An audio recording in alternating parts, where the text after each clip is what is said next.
So we wanted to take, we just wanted to take a few minutes to round this out. We're guessing that now that you've had some time to absorb all of this information that you've heard from all these fantastic people, if you had any questions, I want to give you an opportunity to ask them. Anyone. Or you could all just smile. It's really big because it's hard to see the lights, so sorry. Yeah. I went to the Mickey panel at San Diego Comic-Con. Oh, cool. And you showed some amazing things of the weird Mickey, as you like to call it. What's your absolute favorite kind of oddball Mickey thing that you found in the archives? Wow, there's so many. I think one of the things that's really interesting is that back in the 20s and 30s, women would bathe, but they wanted to protect their complexions. And so they would make these bathing masks they would put on to protect their skin from the sun. And so they would theme them to things. And so there's these really strange Mickey Mouse, they almost, and they're weird, some of them have little cat ears, which is the strangest thing ever, but there's really strange pictures of lovely ladies out bathing or swimming in the ocean with these strange masks on. And I think it's probably my very favorite thing. Member gift idea? Yes, exactly. I told him I should probably call it Quirky Mickey instead of Weird Mickey, but, you know.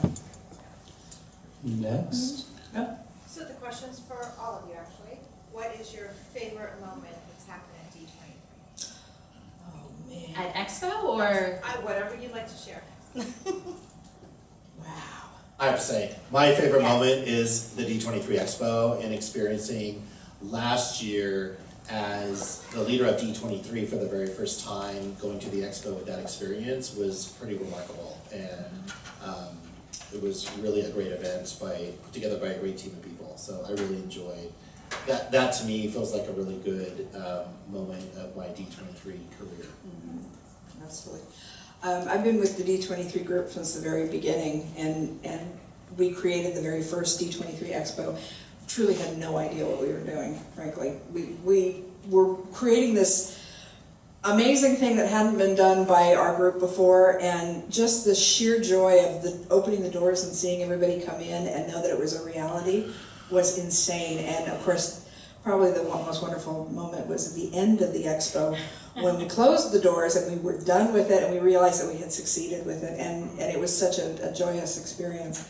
But it was crazy. It was one of those things where you just can't believe you did it.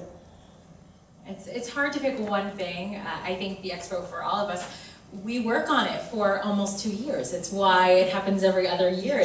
We take a little break after it wraps, and then we're right on to thinking about the next one. And so to see something like that fully come to life, and the most special part for me was seeing the fans actually enjoy it. You know, you work so hard day in and out and say, oh, let's do this, let's have this little touch and see if anybody notices this, or, you know, let's have this really special moment. And when we see the fans out there enjoying or getting our little pun or appreciating some little piece of it, you just have these tons of moments of satisfaction, and it's almost impossible to explain the emotion that goes over you. So it's the whole thing. And just the thank yous that we get from these folks when they come up to us and tell us how much they enjoyed it. And everybody has a different story, and they tell us, you know, thank you so much for doing this, because, you know, it's apparent how much work goes into one of them, I think, because it's so big and there's so many moving parts and so many wonderful people involved. But when they come and tell us what their favorite thing was, and it's just joyous to hear their responses. So we're definitely all fans of the Expo. Yes. Yes. Mike, you have a question? Yeah, hi for Becky. Can you talk about, we saw some original Star Wars props in the archive. Can you talk about how those props got incorporated into the collection here after the Lucasfilm acquisition, and how you guys decide which stuff stays in the Lucasfilm archives and which stuff becomes part of this archive? Yeah, it's really interesting because, as I mentioned to you guys, the archives is the archives for the corporation. So it's everything that's under the Walt Disney Company label, not just that's Disney branded. And we have a lot of things in the archives, of course, are affiliated with Star Tours, which is, you know, have been in the archives for quite a while, ever since the attraction opened. And then there are a few items that you saw in there that were merchandise items. So we have been collecting all of the Star Wars merchandise. And of course, once the acquisition of Lucasfilm happened, we became the archives for the new films. So everything that's come under the Disney brand comes into the archives. So we get the scripts, we get the cast list, we get the information, the documentation, as well as props, costumes, things like that will be coming in eventually. Right now they're using a lot of the things for further production, so they haven't been turned over, they're being held for us. Some of the things came, I think you saw the gonk droid that was in there, that actually was turned over to us. That was loaned to the company years ago for display at Disney's MGM Studios, Disney's Hollywood Studios. So that was in the, I think one of the queue lines, or it was on display there. And then of course, Lucasfilm became part of Disney, so when they were finished with it, they just turned it over to the archives to keep and take care of. Thank you. It's a mixture of different ways we get things. Brian? I had a question about the archives itself, because you guys have stuff dating back to the 1930s and 20s, and did you, for some of the merchandise that you guys have for Mickey, did you guys have to go out and find it, or was it already archived? Yeah, actually merchandise is one of those things that the Walt Disney Company, they didn't keep much unless they were given samples. So they would license Mickey to make this merchandise, especially in the 20s and 30s, late 20s, early 30s, up through the 1970s when the archives was actually founded. So there wasn't a lot of merchandise here at the studios unless somebody had kept it as a souvenir or got a sample. And so Dave Smith, who founded the archives in 1970, actually went out, and at that time collecting Mickey Mouse and Disney memorabilia wasn't that big a craze, and he was able to find things at flea markets and swap meets, and he went out and bought things at garage sales that now go for a fortune. And so a good percentage of what we have in our collection that's vintage memorabilia was actually collected and purchased by the archives staff in the 70s. Of course now, as new things come out, you know, we have things in place where things are given to us as samples. But we sometimes, you know, very rarely we'll go out and acquire something that has a lot of historic importance if we think that we really need it in our collection. But usually it's given to us by other business areas of the company. Yes, Kristen. So I feel like as a fan, it was just yesterday the RU23 ad came out. What's 23? And you guys going into your 10th year, I mean, looking back, how have you seen the D23 fan club evolve and change since RU23 up until now? Lots of changes, even just the way that we interact with our members. Back in the early phases of D23, look at the social media platforms now have really exploded in a different way than when we were first put together as a fan club. The magazine, the member gifts, the number of events that we do, they have all evolved so tremendously over the years. And I think our fan base has grown in being more members in the fan club and doing more things with D23. We've really seen a lot more fan interaction. Yeah, I think, you know, the definition of a Disney fan is so broad. And if you think about the past 10 years, and as I often will say, sort of capital D Disney being Star Wars, Lucas, Pixar, you know, we have such a large growing family within Disney and so many fans that fall under that extension of all things Disney, truly. That has made us as a fan club be able to evolve in many different ways. I also think when the club first started, it was very much sort of a niche group of people that were very interested in sort of the historic side of Disney and Imagineering and sort of focusing on that. And we still have a great core that represents that. But I think over time, what it means to be a Disney fan and express yourself as a Disney fan, and I think social plays such a huge role in your ability to be a proud Disney fan and express it and find others in your community or around the globe that are also fans, allows us to really expand what that fan looks like. It's a family now. It's a couple. It's folks that are in high school together or college together. It's grandparents bringing their grandchildren up as Disney fans. And so I think that evolution is what's really exciting, is to see how that fandom continues to grow. And, you know, as we learn from our fans, you know, one of the most important things that we do and have done for 10 years is listen and try to continue to make things better and have you all tell us how we should continue to progress. So I think we have a huge credit to the fans for where we are today, because you've helped us make this the fan club that we and you hopefully want it to be. And we respond to that too with our programming that we do now is very broad.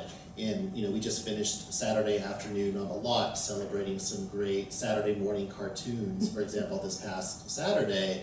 but we also just had lunch with a Disney legend who had a lot of Disney historical background as well. So really looking at a broad range of fandom. We did a Star Wars event in December earlier this year. Christopher Robin screenings, Black Panther screenings. There's so many things that we do across the board now that's not so targeted to one particular audience. Or location. And you mentioned the RU23 campaign, which is one of the things that I worked on. And I looked down at this black Because you're background with the 23, white thing. right? Yes, Yeah. I'm still 23. But no, it was, I have to dig these out for our 10th anniversary. I printed out pages from different websites and chat rooms and things like that, where the fans were looking into, what is this thing? And all their guesses, which are hilarious when you look back at them. So I'll have to bring those out, but nobody knew what 23 was at the time, and it was, a big surprise. But what it pleases me so much is, now I go to the parks where I talk to people and I say, well, have you ever heard of D23? And they're like, of course. And I think, wow, less than 10 years ago, nobody had any idea what that was. And so I'm so thrilled that now D23 Expo and the club are becoming just a known thing, and everybody knows about them because they've experienced it in some way, either going to a screening or going to the expo or reading the magazine or seeing it online. It's really exciting. Just to jump in, because like Becky, I was here when the launch began, although Becky started even before me, but to Kristen's point, it's about listening. Yeah. When we launched D23, we had an idea of what the fans wanted, but when we did our first event, Up All Night, Yeah. the balloonacy, as we like to call it. Crazy. We had 1,200 balloons that all got intertangled as we were trying to hand them out. That went awesome. But that was the first time no one had ever thought D23 was going to do special events outside of the expo, and the response was so visceral from the fans of being able to experience something Disney together in a communal way. And one of the great things that Kristen, Mike, and Becky have all done is really nurture that and bring Disney to more fans across the country. And the other thing, when D23 launched, we had just acquired Pixar pretty much. There was no Marvel as part of the family, there was no Lucas as part of the family. Marvel actually came in within the same year that D23 started.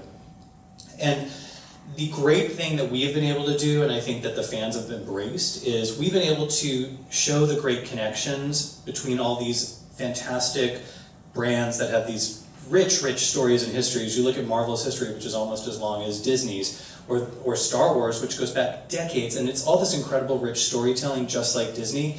So if you had shown a poster like this, well, first of all, you'd be like, who are these people, for half of them? But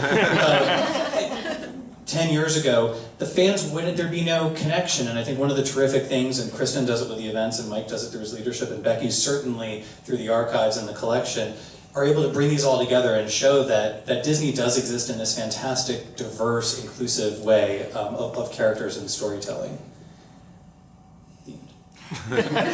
Sorry, other questions? And forgive me if this has already been answered, but where, obviously that's only a small portion of what you guys have in the archives that we saw. Oh, yeah. Where's the rest of it? Is there one central location? Does it travel around? Actually, I mentioned that's our reading room. Right, We're right. here located on the studio lot for that purpose, but we have 7 warehouses. So some of them, for various reasons, so some of them is where the costumes are stored.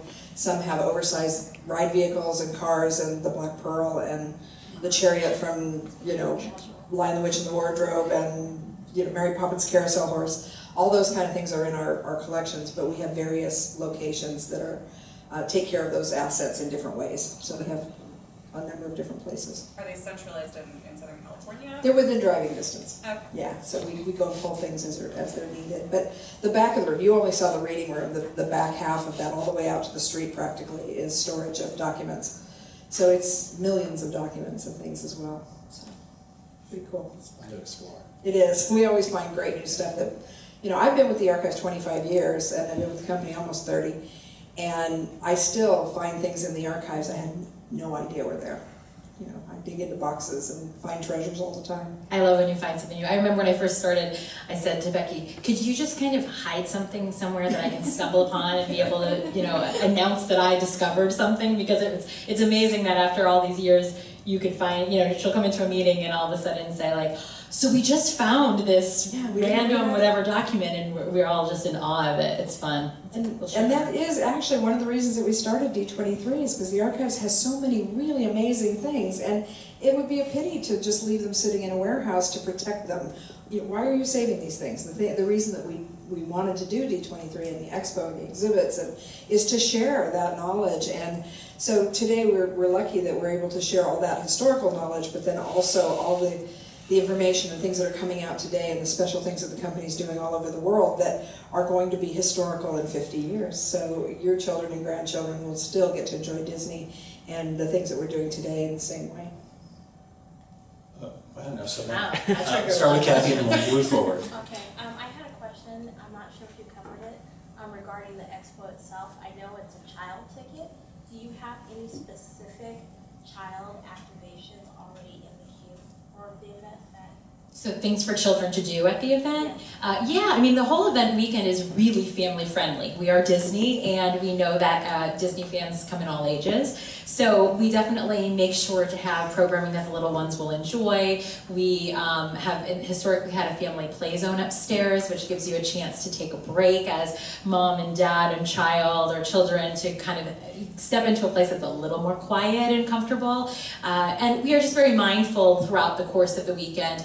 In some of those videos that we'll be rolling out and some of the information we'll share in the coming months, we will definitely talk a little bit more about your journey as a mom or as a family coming to the expo and some tips for how to survive, you know, through the lens of being a parent as well. But it is absolutely an event for all ages. Of course, a lot of the panels and presentations are probably skewed a little bit older, meaning not necessarily for little ones, as I know personally from having a couple little ones, they don't always sit still, so I don't know that a lot of that programming is, but we have center stage that has a lot of activities, so for sure, family friendly. And our street party parade is always fun for kids to, I mean, you know, they're just like going into Disneyland, they line up on the parade route, watch their favorite characters come down the middle of the show floor. I mean, who else can do a parade on a show floor but Disney? So it's really exciting to have that. So in the characters and the photo locations that we have throughout the show floor as well, I think there's plenty of things for kids to do. Carla? Hi guys, gals. I'm just really fascinated by all of you and wanted to know how all of you came to Disney. Oh my goodness. Okay. Especially you, Becky, since you've been here for 30 years. Yeah, I started out in theater actually, and was going to be the world's greatest stage manager. And then I couldn't find a job when I got out of school. And so I started working in a library at the Huntington Library in San Marino. And I fell in love with library work and archival studies. And so I ended up finding out that there was a job available here. So I came over and I started working with Disney as a secretary for Disney Home Entertainment. And did videos, creative service for videos. And I kept my eye on the archives because I wanted to work there. And 4 years later, I got a job there, and I've been there for 25 years. And I worked my way up from secretary to director. Thank you for sharing, Mike. And I love it. We can tell. I started a little over 27 years ago down at Disneyland, actually, is where I first started. I actually grew up in Anaheim, so I went to Disneyland all the time. It was in my backyard, so I was a Disney fan since I was a little kid. But worked at Disneyland in entertainment and worked there for a number of years, and then came up to corporate in the mid-2000s doing meeting planning and events, some of our big corporate events. And then I was actually working with D23 since its inception in 2009, more behind the scenes, working on a lot of the event activations that were taking place, and the D23 produced all of the expos. Yeah, from the very first one in 2009, so I was right there with everyone on opening day, which was really exciting. So been working with D23 over the number of years since the beginning, and then here I am now with D23. Fantastic club, I love it. It's the best job I've ever had, so really a lot of fun. Well, I'm the newbie compared to them. I've been with Disney for almost 7 years now, and it's funny, so many people at Disney have worked there for so many years. I couldn't wait to at least cross the 5-year mark. I can't wait when I can say 10 years, but 7 at this point. I came from being in the marketing space and marketing industry. I came from the agency side, and I managed fan clubs in the music industry. So I was managing all of the loyalty programs when the music industry was really popular with online street teams and fan clubs and things along those lines. I was a huge Disney fan. I grew up on the East Coast, and I grew up going to Walt Disney World and having such a love for Epcot, and old school Epcot, Kitchen Cabaret, and you know, all the sort of nostalgic side of things. When I moved out here, knowing I was a huge Disney fan and met my husband out here, I became a D23 member when I was working at the agency, and had a major love as a marketer and as someone who's fascinated by brand and guest experience and loyalty and all of that. How could I not be in love with and always keeping an eye on what Disney was doing? So I threw my hat in the ring for a position 7 years ago at what was Disney Interactive, and joined the group within their, I was the director of synergy and partnership marketing for kids television. So I oversaw all of the digital programs for Disney Channel, Disney Junior, and XD. And then a few years into that job, I loved it, but there was this opportunity at D23, and I thought, you're kidding me. I am the perfect person for this. I have managed fan clubs. I now understand Disney, and so I came over almost 5 years ago now, and love every minute of it. Thank you for sharing. Yeah, thank you for asking. Jeremiah, you had a question? Yes. I've gone to every expo and I've watched it kind of shrink and grow in the convention center. With the convention center expansion, has there been looking at going into the new areas with any of the rooms, or is that something you guys have even looked into yet? Yeah, we're looking at all possibilities with the space that's available at the convention center, including the new areas, but we haven't really quite laid out where everything's going to land. So, but more will likely come out next year about where everything's going to be placed. But no specific plans yet going into the new space.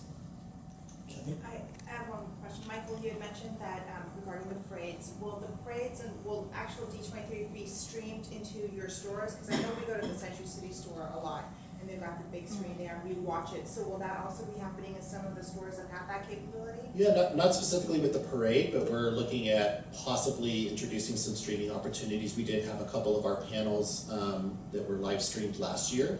So looking at some different streaming possibilities, I think the parade would be a great idea. Thank you for suggesting that. People are like, thank you, Kathy, for that. We do get a lot of feedback about live streaming, so definitely No, something it's that's great on our list. because we can't get to the parks a lot because I'm a single mom. But anyways, and so we'll go to the Century City store because that's my home store, and they've got the TV there, so we'll watch the parade. So it'd be nice if it was actually streamed. It's a fun way to experience it, yeah. We have a fun afternoon. Great suggestion. Joey? Yeah, two-part question. So one, is the expo going to have any perks or benefits for charter members? And two, do the 7 warehouses that you described, do they look as fun as that one in the Main Street Electrical Parade commercial? Oh, I would answer for that. You answer the first one. Yeah, so charter members, we haven't announced what we're doing with our charter members. You know, we are always looking at ways to celebrate our charter members. Matter of fact, this year, as part of our member gift, the Mickey collection, charter members got an exclusive, I guess you call it the 24th item, that was in the box exclusively for charter members. So next year, we haven't really laid out our plans yet for charter membership. We will bring back the charter member lounge at the expo, so that will definitely be something that they can experience. That Disneyland commercial, it's really funny. They called us like 3 days before they wanted to shoot that commercial and asked us if they could come over and film it in one of our warehouses. But I had to say, we just don't have time to set up something like that. So they actually did that with CG. It was all CGI. But warehouses are amazing. And we did actually pull the stuff out and do a magical warehouse for a Target commercial. The interstitials that were done for the Mary Poppins screening a couple of years ago, that really was our warehouse. And so you saw Herbie sitting there next to the Black Pearl, next to Mary Poppins carousel horse. And, you know, it doesn't have purple light normally, but it was, you know, if you see that, if you see those, I think they're on YouTube. I think they might be still out there. But the warehouse is pretty cool. It isn't set up for viewing.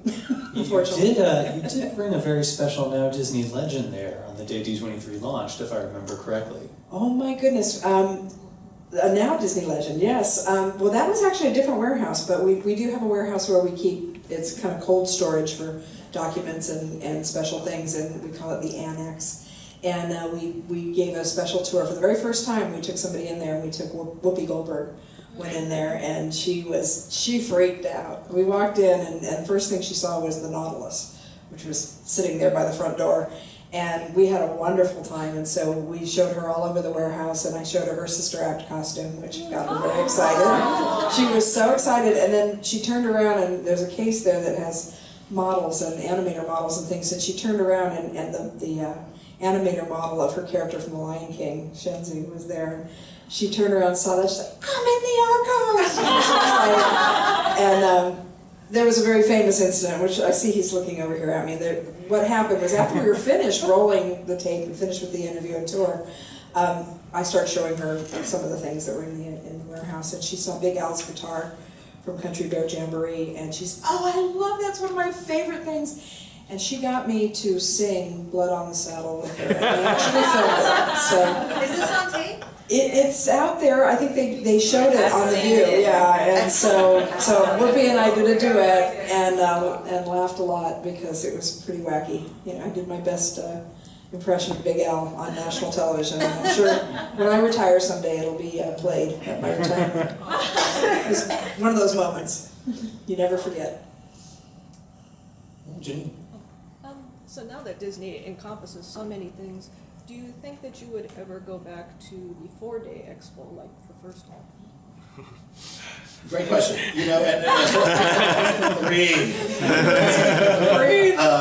we feel 3 is the right mix. It's the right recipe for everything that we want to do over the course of the weekend. We do kind of a preview day for our Sorcerer members on that Thursday before. So those that do have Sorcerer tickets have a private experience on the show floor, kind of seeing it all, kind of get the finishing touches put together. We do a special reception for them as well that evening. So we kind of semi-kick things off a little bit on Thursday. But we feel like 3 days is a good mix for all of the presentation shows and exhibits that we want to put together. Our business partners and internal partners here at the company, as well as our sponsors and licensees and everyone else that are part of the expo, we all feel like the 3-day mix is a good time frame. We have time for 1 or 2 more questions. Or we're done. Do you ever think that Expo could be annually instead of bi-annually at some point in the future? Once every other 3 days. Did you hear the part about how it takes 2 years? Yeah, and you know, it's a good question too. We get that asked quite a bit, and we feel the 2-year cadence is a really good recipe as well for the Expo. Given a lot of what we have to announce and what we want to share with fans, you know, theme parks, for example, has great news to share. We feel every other year. Same with our studio slate and everything else that comes out, that every other year formula seems to work really well and really allows us to kind of build up a better program with 2 years of planning around it. So, last question, Jeremiah. With the D23 in Japan, has there ever been thought of possibly going to Europe with the D23 Expo? Yeah, we haven't explored Europe. Japan, we were just there in February this last year. Becky, it was very cold. Jeffrey and I, it was very cold. The fandom there is unbelievable. You know, it's really a great experience, a very different expo experience than what we offer here in the United States. And Becky's team did an amazing job with an exhibit all about the Walt Disney Archives. It's still traveling around Japan. Yeah, it's really remarkable. So really fun event. So, but no plans as of yet for anything here. All right. With that, just so we can get a before everyone gets up, who's going on the tour? So we have an idea. Okay, so almost everyone. Okay, great. Well, first I want to give a huge thank you, Kristen Rodak, Becky Klein, Mike Largo.